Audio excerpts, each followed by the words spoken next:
San Francisco, California, home to the Golden Gate Bridge, Full House, Alcatraz, Fuller House, and runaway gentrification. Since the 1990s, Silicon Valley has boomed, and many of the tech workers live here in San Francisco. Since that time, housing prices have skyrocketed, forcing many longtime residents to leave their neighborhoods.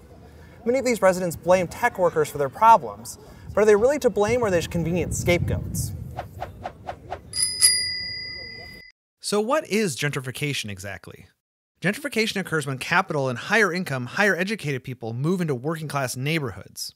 It's pretty safe to say that this is occurring here in San Francisco. Gentrification has already transformed about 10% of neighborhoods across the entire Bay Area. Gentrification can lead to displacement. Displacement occurs when people are forced to move, either because of their housing conditions or their neighborhood conditions. An influx of higher income residents can encourage property owners and landlords to increase rents and home sale prices. They do this because new residents can and will pay higher prices than longtime residents. This can lead to displacement. Displacement is occurring in nearly half of Bay Area neighborhoods. The median home value in the Bay Area has increased 168% between 1996 and 2016, the highest rate of anywhere in the United States. We know that gentrification and displacement are occurring in San Francisco and cities around the world, but it's really hard to know how much. Displacement can be difficult to measure, as about 15% of Americans move in any given year. It's hard to know exactly why people move and if it's due to displacement. Gentrification can be difficult to identify initially, as cities change constantly, though oftentimes slowly. There's an ebb and flow to cities and neighborhoods over time. That said, researchers have metrics for measuring gentrification and displacement, and those metrics tell a clear story in the Mission, a neighborhood in San Francisco. The neighborhood is dense, walkable, and well served by transit. In other words, very attractive to the young people who work at tech companies. The Mission has historically been the center of the city's Latino community, and the influx of young, mostly white tech workers has eroded some of the character and community of the neighborhood. The Mission is filled with colorful murals, but the artists can't afford to live here anymore. One-bedroom apartments in the neighborhood go for about $3,800 per month. That's so high that entry-level tech workers can't even afford to live here.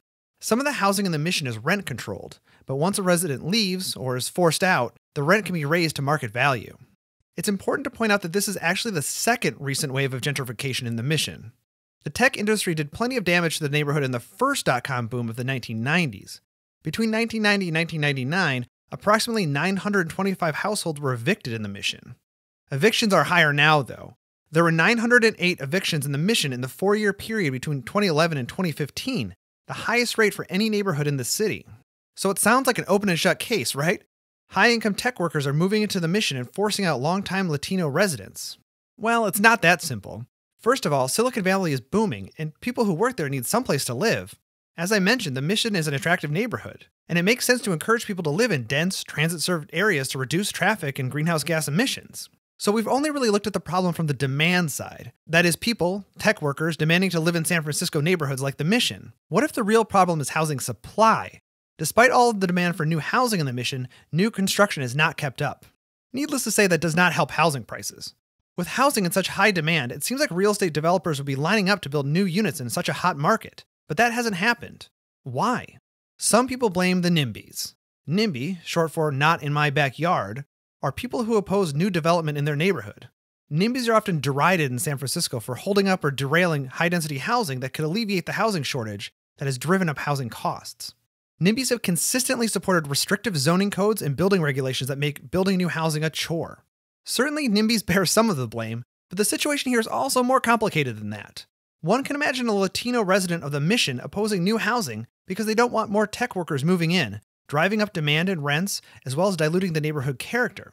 They may technically be NIMBYs, but you can also see their point of view. Airbnb may actually bear some responsibility too.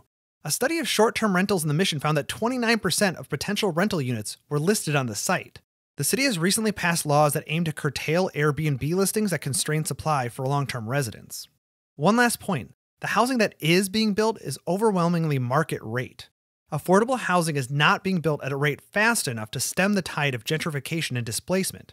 So simply building more housing may not solve the problem if the new construction is for high-income residents. Tech workers, NIMBYs, Airbnb, burdensome regulations. These are just a few of the causes of gentrification and displacement in San Francisco. Tech workers may get an undue amount of blame because they are increasingly visible and they colonize neighborhoods like the Mission. But the truth is that the rapid and substantial changes in San Francisco are caused by a lot of factors. This complicated problem means there is no one silver bullet solution, and it's more than I can tackle in just one video. It can be easy to say, just build more housing, preferably affordable housing, but there are roadblocks that need to be taken down to dramatically increase supply.